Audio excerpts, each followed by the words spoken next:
Philippe Googler n'a pas son pareil pour dénicher des trains originaux. Avait une bonne tête celui-là. C'est dingue.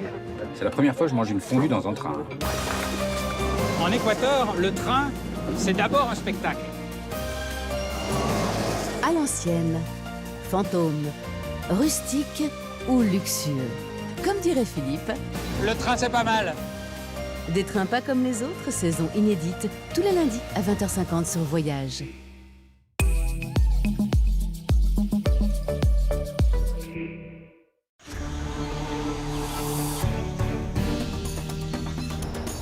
Bienvenue sur la rive sud de la Méditerranée, dans le deuxième plus grand pays du continent africain. Une terre au passé très riche et aux paysages magnifiques.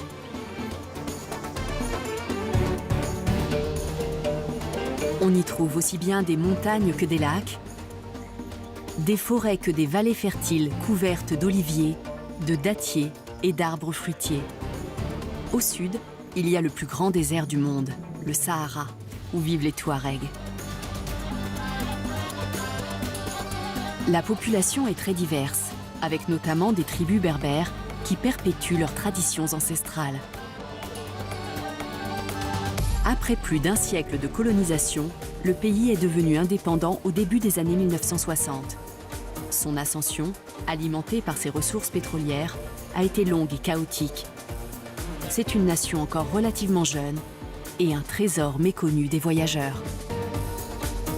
Des guides et des experts locaux vont nous faire découvrir l'Algérie secrète.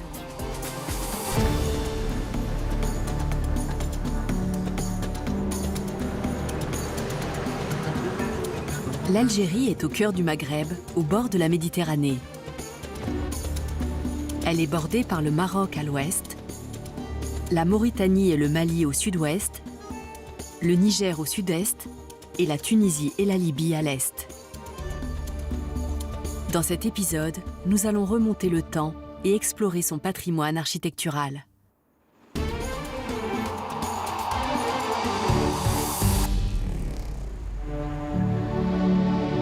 Le pays s'est construit au gré des conquêtes par les Romains, les Arabes, les Ottomans et les Français. Et avant eux, il y a eu une civilisation nord-africaine, le royaume de Numidie.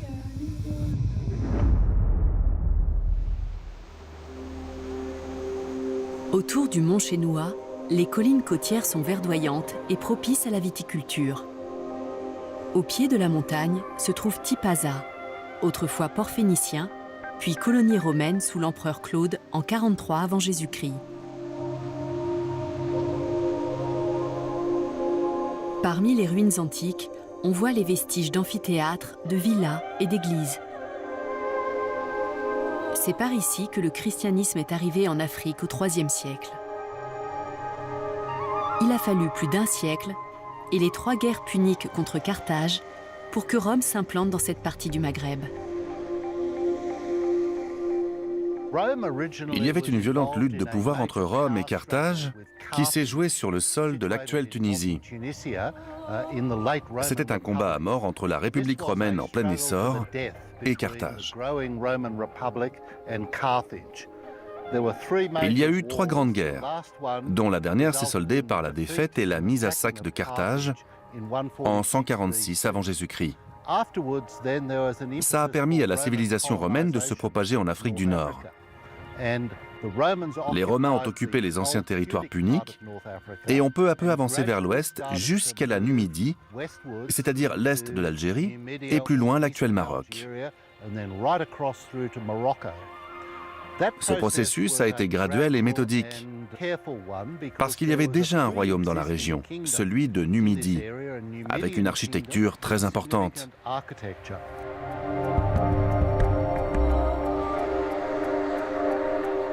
Le plus bel exemple des traces laissées par ce royaume berbère est le mausolée royal de Maurétanie.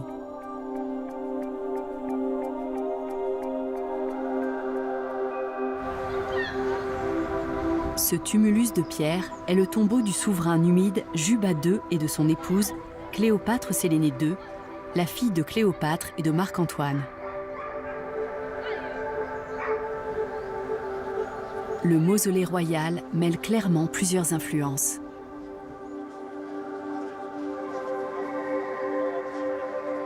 Ce qu'on voit dans l'architecture numide et surtout dans leurs sites funéraires, c'est la fusion d'idées venues de toute la Méditerranée. Des inspirations grecques, hellénistiques, égyptiennes et locales. Il ne s'agit pas de détails copiés ici ou là, mais plutôt d'une incorporation des influences de l'architecture et de l'art qui est typiquement nord-africaine. Dans ces tombeaux royaux, on a des éléments architecturaux qui ont été repris à d'autres régions du monde méditerranéen, mais qui ont été mélangés pour donner un style unique, propre à la Numidie et à l'Afrique du Nord.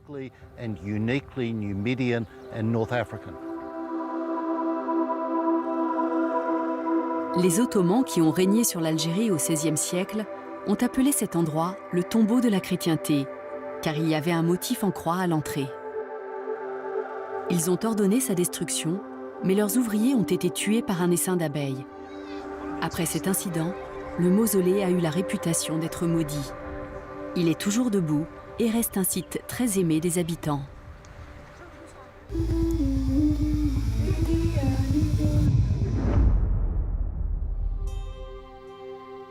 Dans les plaines de Batna, au pied des sommets de l'Aurès, il y a aussi les vestiges d'une cité romaine, si bien conservée qu'on la surnomme la Pompéi d'Algérie. Timgad est l'un des joyaux archéologiques du pays. La cité a été fondée en 100 après Jésus-Christ par l'empereur romain Trajan. À l'origine, c'était un campement pour les soldats de la 3e Légion Auguste. Ensuite, toute la région a prospéré grâce à la fertilité des hauts plateaux, notamment pour la culture du blé. Plus tard, l'huile d'olive est devenue l'une des principales ressources de l'économie locale.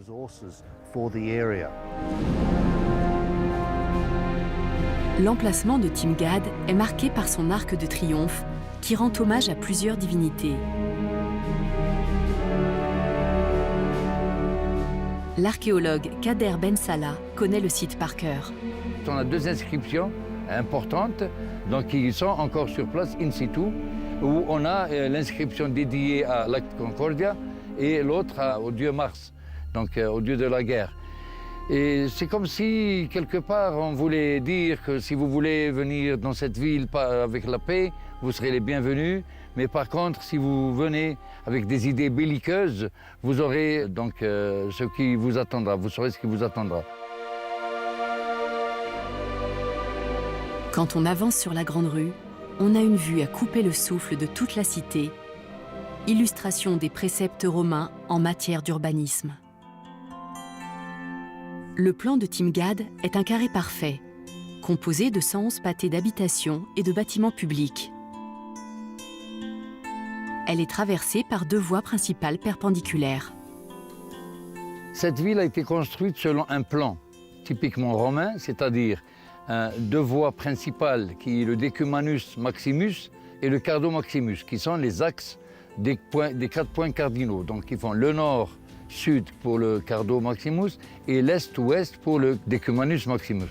Alors, les 2 voies se rencontraient au niveau du Forum, qui est la place centrale de la ville et où c'est le cœur battant de la ville, où on a une basilique judiciaire, une curie et aussi le Capitole. La vie publique s'articulait autour du Forum. C'était à la fois un lieu de réunion et un marché. Le temple célébrait l'empereur Trajan et ses victoires militaires. Ensuite, il y avait le Capitole, un immense édifice religieux consacré à Jupiter, Junon et Minerve. 14 thermes romains se trouvaient à Timgad. Ils servaient notamment aux voyageurs qui arrivaient dans la cité.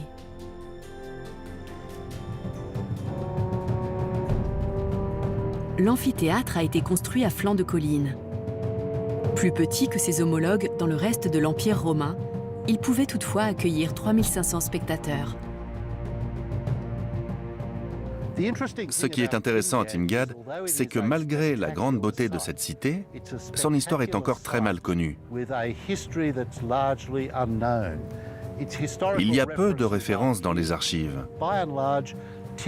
On dirait que Timgad a été oubliée dans l'histoire romaine.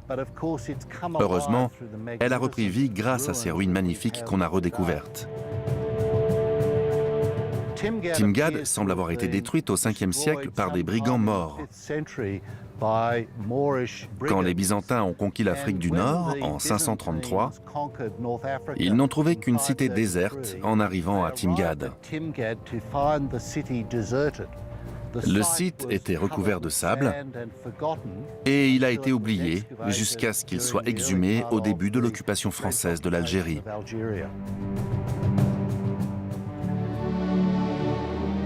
Les ruines romaines sont magnifiques. Tout près de Constantine, un autre site retient l'attention. Djémila. À l'origine, c'était une base militaire romaine. Aujourd'hui, la cité est classée au patrimoine mondial de l'UNESCO. Le clou de la visite est l'imposant arc de Caracalla. Parmi les ruines, il y a des forums, des temples, des basiliques, des arches, des rues et des habitations.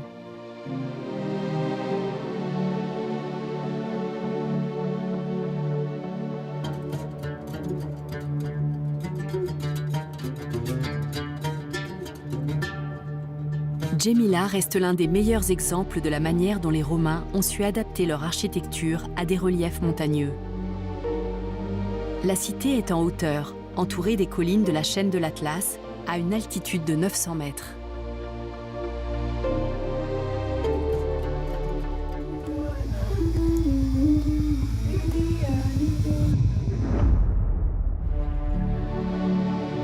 Les premiers à avoir vécu en Algérie sont les Berbères. Et quand l'islam a conquis l'Afrique du Nord au 8e siècle, les tribus autochtones se sont converties à la nouvelle religion. Dans les villes isolées du Sahara, cette fusion de deux cultures a donné naissance à des sites hors du commun.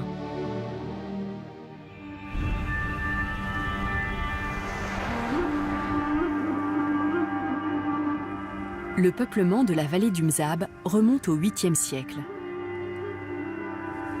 Les Berbères mozabites ont commencé à se sédentariser parce que le climat était trop rigoureux pour leur mode de vie traditionnel.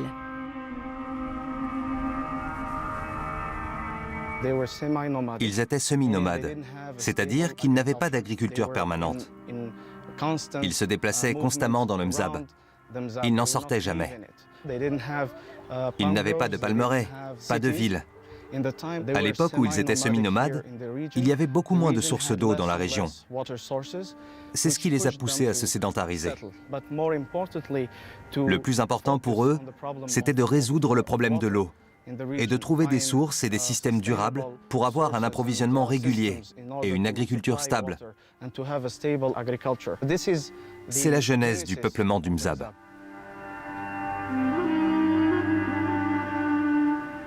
Dès que les tribus berbères se sont installées, elles ont fondé 7 cités, dont 5 principales. Gardaïa, Beni Isgen, Bounoura, Melika et El Atef.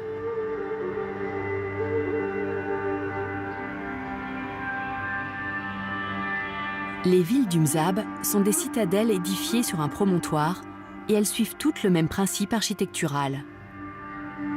Elles sont reconnaissables à leur minaret pyramidal qui fait office de tour de guet et leur mosquée à 4 pointes.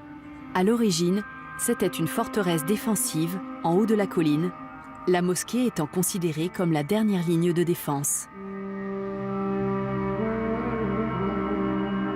Autour de la mosquée, les habitations sont agencées en cercles concentriques. Elles se ressemblent toutes, car la société mozabite était basée sur l'égalité. La vie était fondée sur le respect de la famille. Chacune des 7 villes du Mzab est composée de 3 quartiers différents. Le Ksar est le village où les gens vivent. Ici, la priorité, c'est le quotidien de la famille. Il y a principalement des maisons. Elles sont apparues progressivement, d'abord autour de la mosquée, avant de s'étendre jusqu'à former la ville que vous voyez aujourd'hui. Habitant de Gardaya, Kamel Ramadan est aussi guide. Vous voyez une maison traditionnelle qui est construite dans le fond. Ce sont tous des rochers qui touchent cette partie pour construire toute cette maison traditionnelle avec des matériaux de construction, avec des rochers paiement traditionnel dans le noyau de son ancienne ville de Gardaya. C'est un échantillon qui existe maintenant plus de 10 siècles. Dans le Ksar, nous avons aussi le quartier des marchands. Il est situé aux portes de la ville et il est bien délimité. Ça veut dire que dans le reste du village, c'est interdit d'ouvrir un commerce.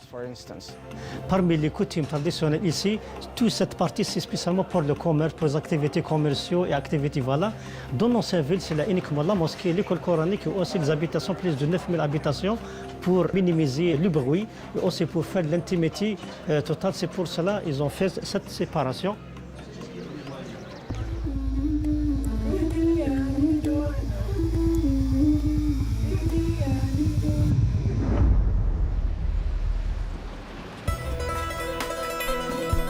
Les villes du Mzab ont un plan très précis et chaque quartier correspond à une fonction précise. La deuxième partie de la ville, c'est la palmeraie. Contrairement au village, qui est en haut de la colline, la palmeraie est toujours dans la vallée, tout près de l'eau. C'est là que le système de distribution a été développé.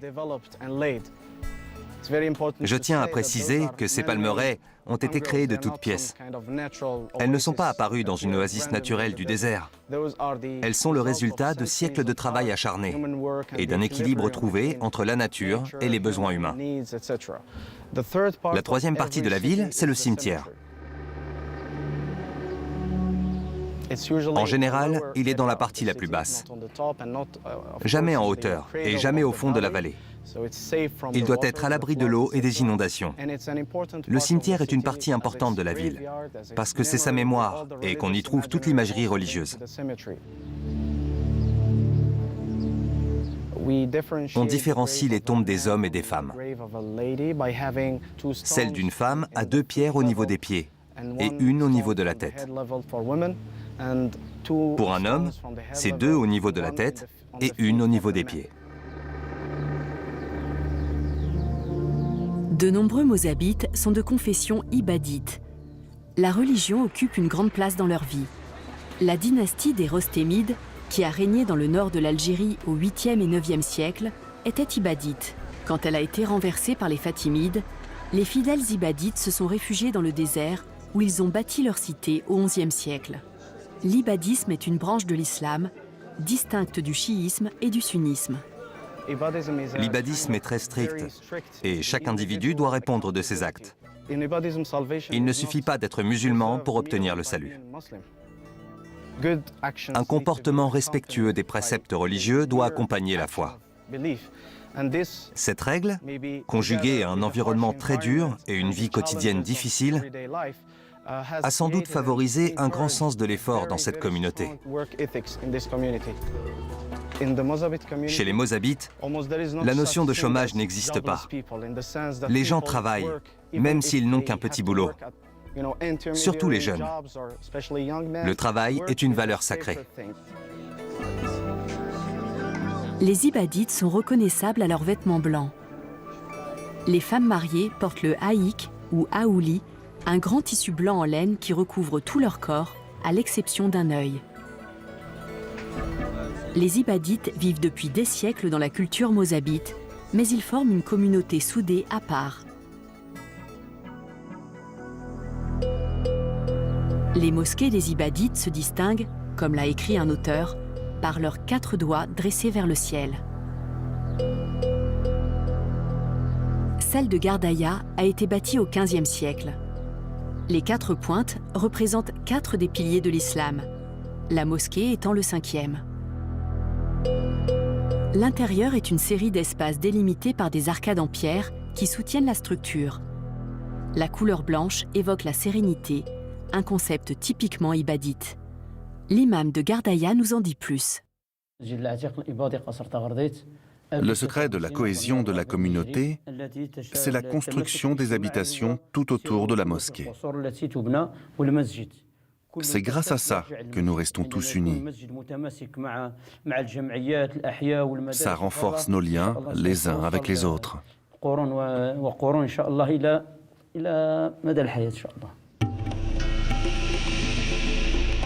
Dans la ville voisine d'El Atef, la mosquée est très originale. C'est un édifice austère, à moitié enterré dans le sol. Sa conception reflète l'unité de la communauté.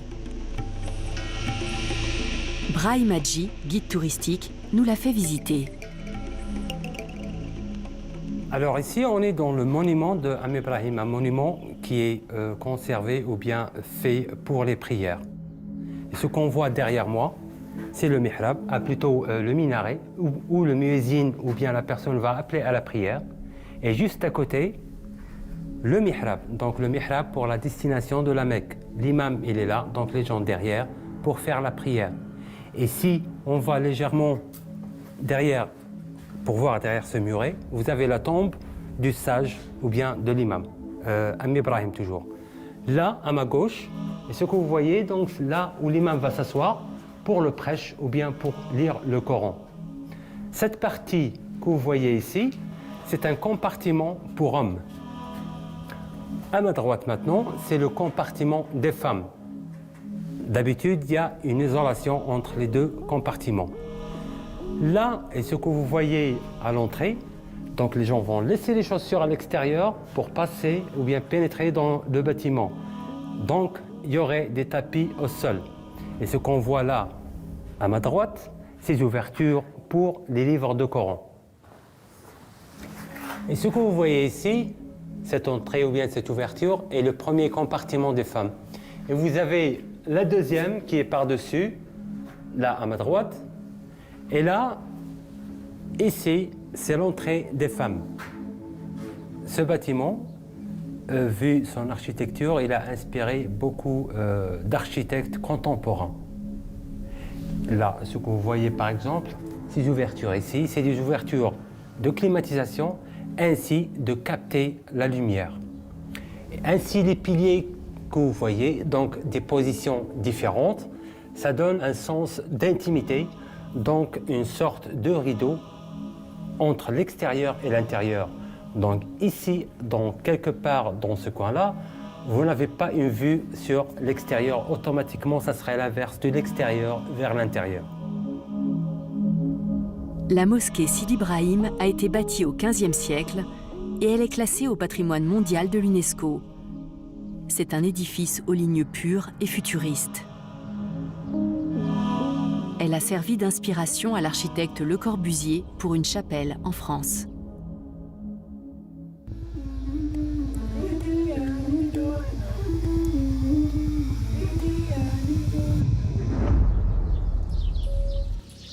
Dans le Mzab, la principale source de revenus est la production de dattes. Il y a environ 60 000 palmiers dattiers dans la vallée. La récolte se fait en août, mais il faut entretenir les arbres toute l'année, notamment pour faire la pollinisation à la main et l'élagage.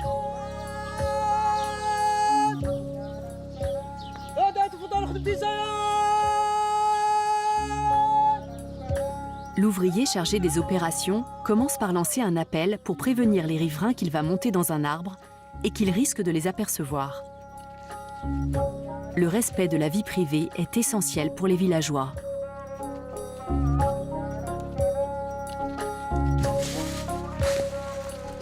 Est en train de répartir ces régimes de dattes, donc qui commence à peser un petit peu lourd sur le palmier. Donc il va essayer de répartir et de partager le poids des régimes de dattes sur les branches de palmier. Et ce qui n'est pas bien formé comme régime de dattes ou bien de dattes, automatiquement il va les couper comme vous les voyez. La couronne de feuilles est souvent très large et les palmes ont de longues épines à leur base. Le travail de l'ouvrier agricole est long et pénible et il a souvent une centaine de palmiers à élaguer.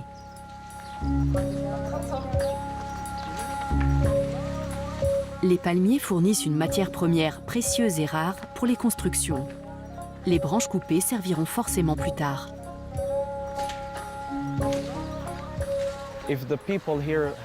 Les gens d'ici ont réussi à survivre dans un environnement très difficile, parce qu'ils n'ont pas cherché à imposer leurs lois à la nature. Au lieu de ça, ils ont compris la nature et ils vivent en respectant l'équilibre fragile entre les ressources et leurs besoins. C'est la même chose pour tout. L'eau, le bois, toutes les ressources sont gérées avec beaucoup de soin. C'est ce qui explique ce système ingénieux, très précis. Parmi ces créations du Mzab, il y a notamment le système d'irrigation. Brahim Hadji nous parle de la Fogara. Ici, on est dans le nid de l'oued de la vallée du Mzab. La crue qui va venir juste devant moi, elle est automatiquement captée à travers ces 18 ouvertures, qui sont 18. Et ce système qui a été créé il y a à peu près 900 ans. Là, avec ces prises d'eau, c'est des canaux qui vont drainer l'eau vers l'oasis de Gardaya juste derrière. Donc l'eau, elle va passer dans l'oasis ici de Gardaya, dans différents quartiers. Et plus tard, on aura un système de répartition qui est unique, qui a été créé à peu près 900 ans avant. Un système, comme je vous l'ai dit, unique, loyal et une certaine démocratie de la société. Et l'extra de toute cette eau qui va irriguer l'oasis de Gardaya va encore continuer au plus loin, juste à côté du village, pour aller encore à une distance très lointaine. Alors, juste à côté, on a une tour qui est juste au sommet de la colline, près de ce système de captage d'eau, qui va communiquer automatiquement avec le bâtiment qui est à côté, où on peut trouver, ou bien il y aura un groupe qui va superviser la crue en général et l'opération parfaite de ce système.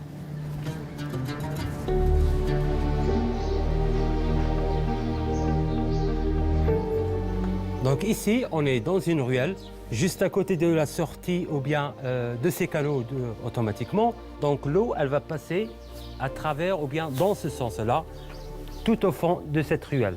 On a des prises d'eau qui sont juste en bas ou en dessous des murs. Donc la hauteur parfois du débit d'eau, elle est de 15 parfois et jusqu'à 60 cm de hauteur. Et ce que vous voyez ici, comme je vous l'ai dit, c'est des prises d'eau. Donc ces prises d'eau, elles sont mesurées suivant la surface et la quantité de palmiers dans l'oasis. Et ceci avec ce moyen qui est le noyau de date.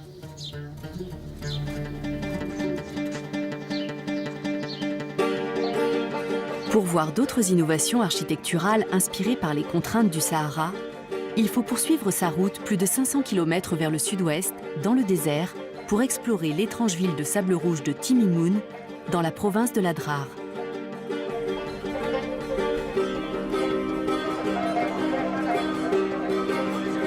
C'est une ville marchande typique du Sahara, et on y vend toujours des produits locaux. Mais au XVIe siècle, on y faisait aussi le commerce d'esclaves. Timimoun était au carrefour des routes des caravanes, et on y trouvait le plus grand marché aux esclaves d'Algérie.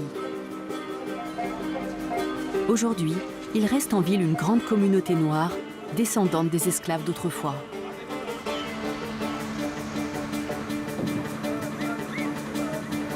Comme à Gardaya, l'architecture est très particulière. Les édifices en terre ocre sont nés du climat impitoyable et de l'ingéniosité des hommes. Cap Terre est le centre de préservation de la tradition du bâti en terre. Il a été fondé par le ministère de la Culture pour promouvoir ce patrimoine architectural. Il apprend les techniques ancestrales des Berbères à des étudiants venus de tout le pays. Aujourd'hui, on a eu la chance de venir au Cap Terre pour réellement découvrir, prendre conscience des techniques ancestrales qui ont permis à nos ancêtres de bâtir ces merveilleux chefs-d'œuvre architecturaux et artistiques et qui sont parfaitement adaptés à notre culture et à notre climat. C'est de notre devoir de préserver tout ce patrimoine, toute cette culture et cette diversité. Les plus belles réussites de l'architecture berbère sont sans doute les Ksours, bâtis par les Zénètes, des tribus berbères qui contrôlaient la région à l'époque. Un ksar est un village fortifié. Il en reste quelques-uns encore intacts, au bord d'un lac salé appelé Sebka de Timimoun. Ils sont très prisés des touristes. Yasmine Terki est la directrice de Cap Terre.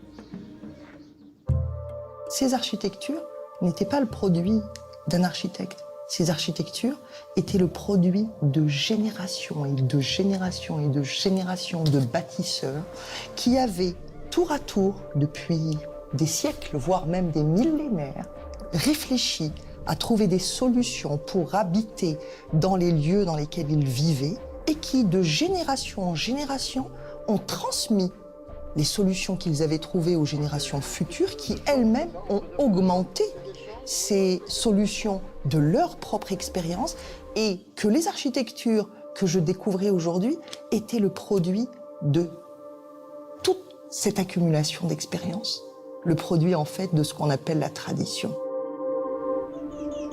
Ces châteaux étaient situés à des points stratégiques sur la route des caravanes arabes. Le seigneur du ksar offrait l'hospitalité aux voyageurs, puis exigeait qu'ils paient une redevance. Au fil du temps, le rôle du ksar s'est étoffé. C'est devenu un lieu de vie pour la communauté et il veille toujours sur la Kasbah.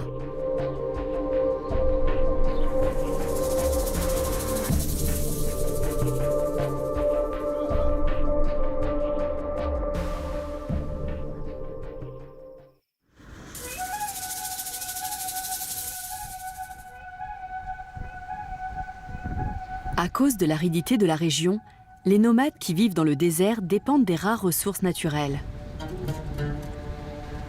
Ces fermiers berbères préparent leur pain traditionnel appelé taguela. La pâte à base de semoule de blé est longuement pétrie et façonnée en forme de disque plat avant d'être cuite sous le sable chaud, les braises et la cendre.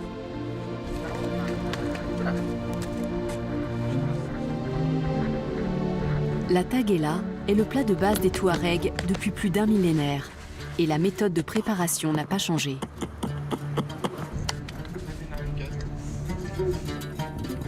On le sert avec du thé brûlant.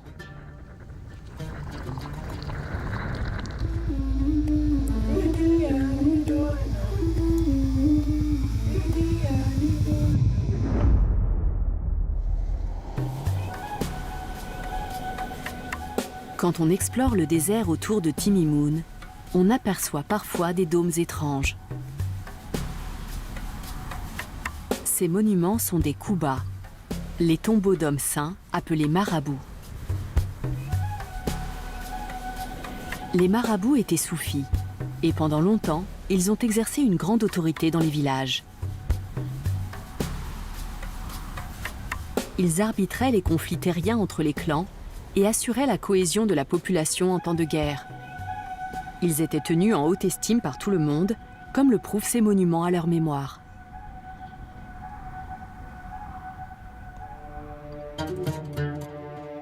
À plusieurs centaines de kilomètres au nord, près de la côte, les Ayanides ont créé leur capitale à Tlemcen.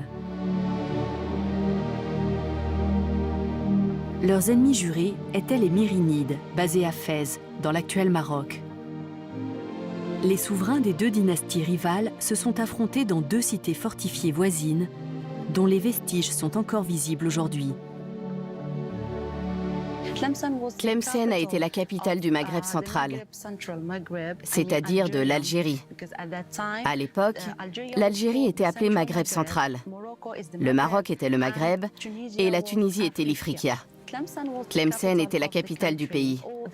Tout le commerce entre l'Afrique et l'Europe passait par Tlemcen. C'était un carrefour. Comme c'était un point stratégique pour le commerce, Tlemcen est devenue la cible des dynasties qui se battaient pour la domination de l'Afrique du Nord au Moyen-Âge. La dynastie berbère des Iyanides a transformé Tlemcen en une cité royale magnifique. Quand les Iyanides ont établi leur dynastie, ils ont bâti le château qu'on appelle Palais El Méchoir.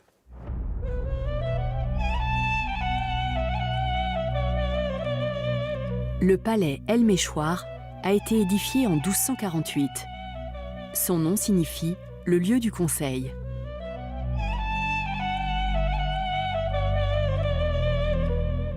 C'est un complexe palatial avec une impressionnante citadelle où se réunissaient les ministres royaux. C'était la résidence du souverain ziyanide Yagmorasen Ibn Ziyan qui a transformé la citadelle en palais au début du XIVe siècle. La résidence royale est au cœur des fortifications.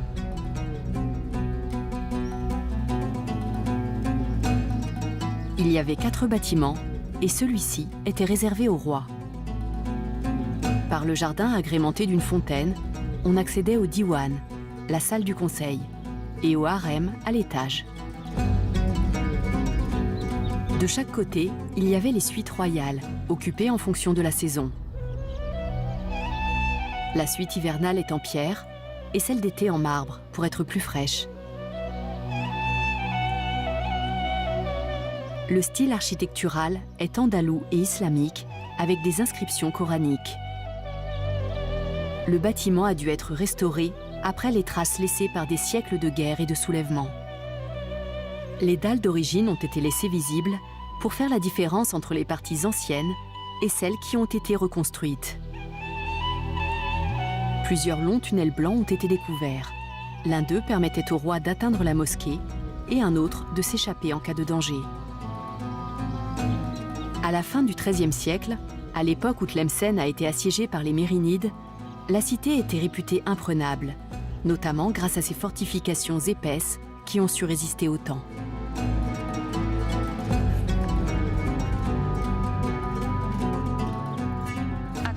En 1299, le sultan mérénide Abou Yacoub Youssouf a voulu conquérir la ville de Tlemcen. Il est venu jusqu'à la citadelle, qui était en dehors de la ville, et il a installé son camp militaire. Son objectif était de s'emparer de Tlemcen. Les vestiges du camp militaire du sultan sont désormais le site historique de la Mansoura, à quelques kilomètres à l'ouest de Tlemcen. Un minaret encore debout servait autrefois à surveiller les environs. Le minaret de la Mansoura ne ressemble pas aux autres, notamment à cause de sa hauteur. À l'origine, il mesurait 45 mètres et il permettait au souverain de voir tout ce qui se passait en ville.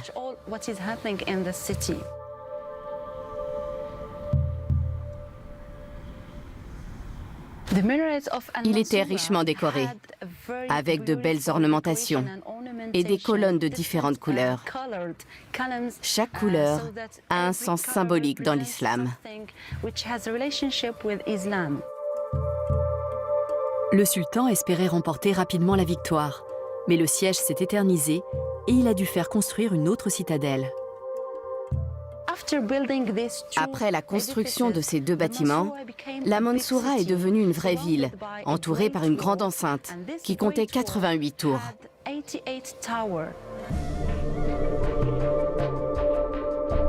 Ensuite, une grande mosquée a été construite. Elle s'élevait autrefois dans cette cour. Sa présence a transformé la citadelle militaire en véritable ville. L'entrée de la mosquée était à un endroit inhabituel. La particularité de ce minaret, c'est qu'il abrite aussi l'entrée principale de la mosquée. On doit passer par le minaret. Dans les mosquées ordinaires, le minaret et la porte d'entrée sont à des endroits différents. Alors qu'à la Mansoura, le minaret est aussi l'entrée de la mosquée. C'était une grande ville. Ils l'ont construite pour y vivre. D'ailleurs, à l'époque, il y avait 2 villes distinctes.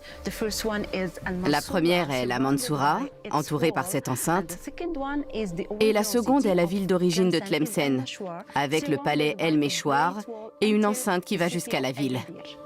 La citadelle a été baptisée El Mansoura, qui signifie « la victorieuse » en arabe. Mais le sultan Abou Yacoub Youssouf n'a jamais réussi à faire tomber Tlemcen malgré tous ses efforts. Il a fini par renoncer en 1307. Le siège a duré 8 ans. Pendant tout ce temps, le sultan a essayé de prendre le contrôle de la ville de Tlemcen. Mais il n'a pas réussi. Et après 8 années de tentatives, les envahisseurs sont rentrés chez eux, au Maroc.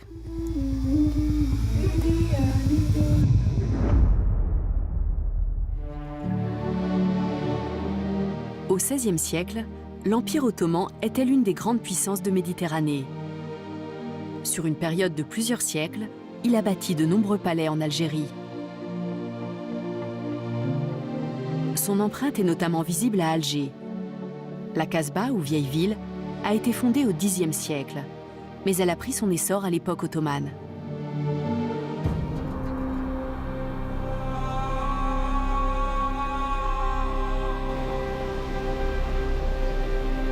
Au début du XVIe siècle, à l'arrivée des Ottomans, la ville était dominée par l'Espagne.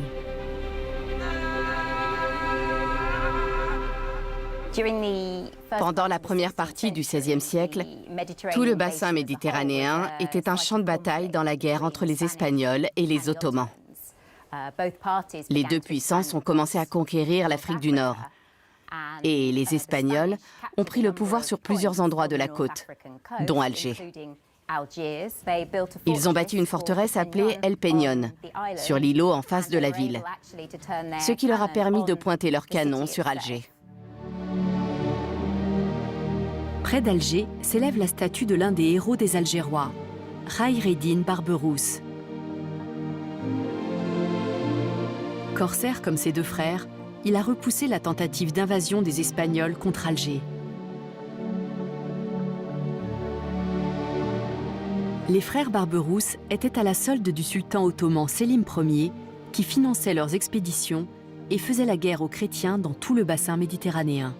Les frères Barberousse étaient connus pour leurs raids sanglants contre les communautés chrétiennes sur la terre ferme, mais aussi leur agressivité sur les flots. Ils n'hésitaient pas à capturer des soldats et des marins pour les réduire en esclavage. L'archéologue Ramzi Turk nous en dit plus. Les frères Barberousse étaient une force navale très répandue et très célèbre dans la Méditerranée. Ils ont réussi à faire beaucoup de dégâts aux navires chrétiens. Il a capturé beaucoup de personnes nobles comme des captifs. Il les a envoyés au sultan ottoman. Des cadeaux ou des récompenses. Deux des frères, Harouj et Ishak, ont été tués, mais le troisième, Khayr ed-Din, a triomphé. Pendant la régence d'Alger, de 1518 à 1830, la ville était intégrée à l'Empire ottoman. Khayr ed-Din a pris le contrôle des territoires algériens et il a décidé de chercher la reconnaissance auprès du sultan ottoman, qu'il a nommé gouverneur ottoman de la région. Il a dépêché une délégation à Istanbul et en retour, le sultan lui a envoyé une lettre d'investiture qui a fait de lui le pacha ottoman d'Alger et des territoires environnants. Territoires qui, je le rappelle, étaient très vastes à l'époque.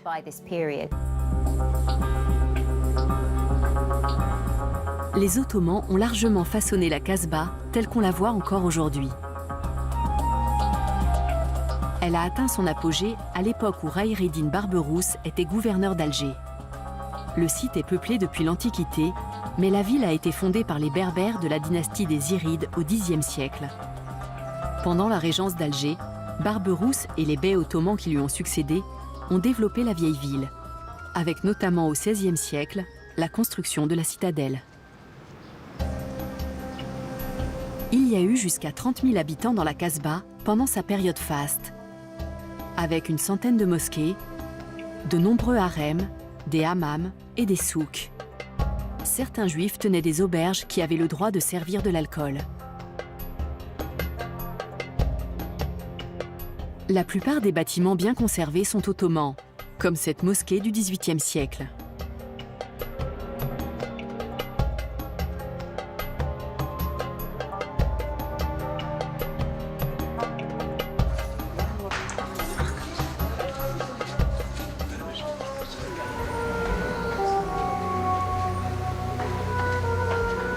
Le palais Dar Aziza date du XVIe siècle.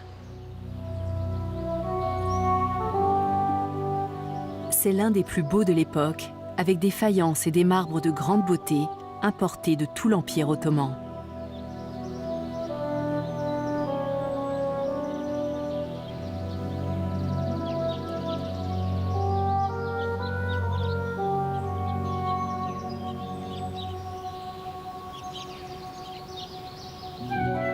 Son architecture est typiquement mauresque, avec un plan très précis. La cour centrale donne de la fraîcheur et de l'espace au palais. Le premier niveau est pour les invités et le second pour la famille.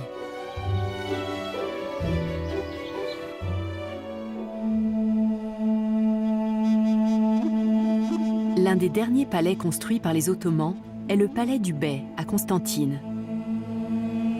Il a été bâti juste avant l'arrivée des Français. On y trouve un harem qui surplombe une série de cours intérieures, entourées d'arcades couvertes de carreaux de faïence. C'est une vision du paradis dans le style islamique, et ce palais est l'un des mieux restaurés d'Algérie. Rouag Maïdan, guide local, nous en parle. Pour l'architecture du palais, il y a un mélange entre le style mauresque, c'est toujours, il y a deux jardins à l'intérieur. Le premier jardin, c'est le jardin des orangers et le jardin des palmes. Le style mauresque, c'est toujours les jardins à l'intérieur. Comme la Rambla, Sevilla, Cordoba, c'est toujours, il y a un jardin à l'intérieur. La construction du palais a coïncidé avec le siège d'Alger par les troupes françaises.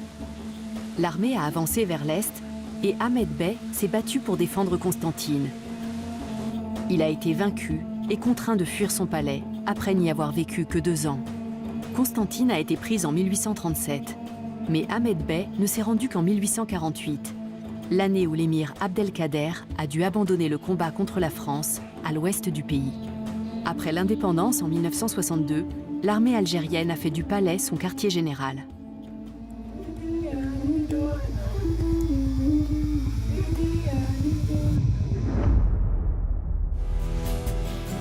En 1830, la France a lancé l'expédition d'Alger pour conquérir la ville et le pays. Au fil du temps, des centaines de milliers d'immigrés français et européens se sont installés sur place. Leurs descendants ont été surnommés les Pieds Noirs. Les Français ont imposé leur autorité politique, mais aussi architecturale.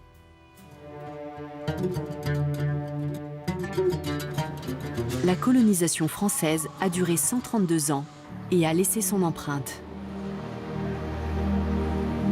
La capitale, Alger, surnommée El Djezaïr, est toujours le pôle commercial de l'Algérie et sa population est majoritairement musulmane.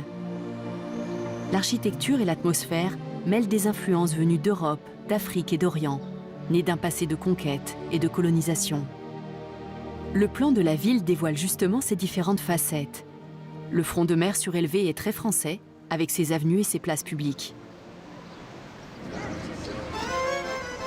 À l'exception de la Casbah, Alger ressemble beaucoup aux grandes villes du sud de la France. Akli Amrouche, spécialiste en architecture, nous parle de l'organisation de la ville. Les Français, quand ils sont venus, la première chose, c'était bien entendu d'occuper les lieux militairement. Toute la basse Casbah a été détruite pour faire place à un champ de manœuvre pour les militaires. Et puis on a commencé à faire des percées et ouvrir des rues pour commencer l'urbanisation. Et on a construit comme ça Alger successivement sur un plan style haussmannien, avec des immeubles de type classique, avec un soubassement, en arcade, un corps très décoré. Le Théâtre national d'Algérie a été l'un des premiers édifices bâtis au début de la colonisation française, dans un style très européen.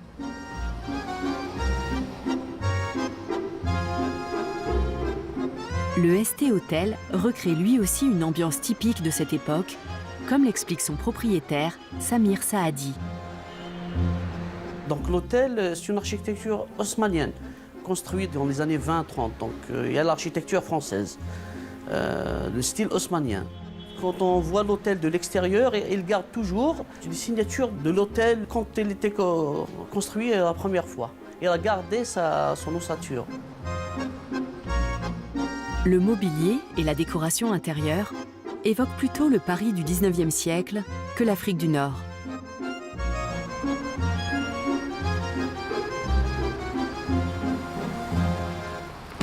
Au début du XXe siècle, les Algériens ont aussi cherché à intégrer dans leur environnement urbain d'autres éléments de leur passé.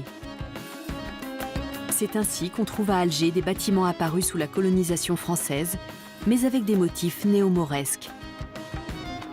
Les styles andalous et mauresques témoignent du passé islamique de la ville. La Grande Poste en est l'un des meilleurs exemples. Elle a été conçue en 1910 par 2 architectes français et elle est dans un style néo-mauresque. De nombreuses manifestations se sont déroulées à ses pieds et elle reste un point de ralliement pour toute la population algéroise. Pendant les dernières décennies de la colonisation, les Français ont construit à Alger plusieurs bâtiments de style moderniste, comme cet immeuble d'habitation inspiré par Le Corbusier.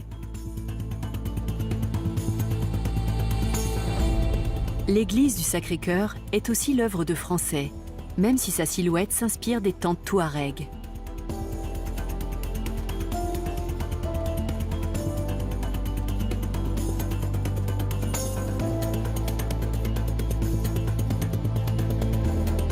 Finalement, en 1962, sous l'autorité du général de Gaulle, la France a signé l'indépendance de l'Algérie, après 8 ans d'une guerre meurtrière.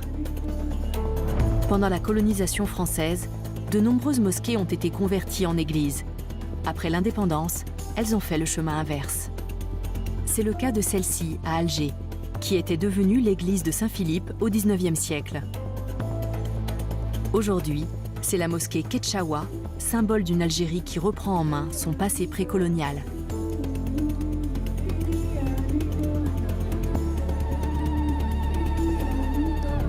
L'influence française en Algérie reste très marquée. Mais le patrimoine architectural du pays reflète toutes les cultures, riches et variées, qui l'ont façonné au fil du temps.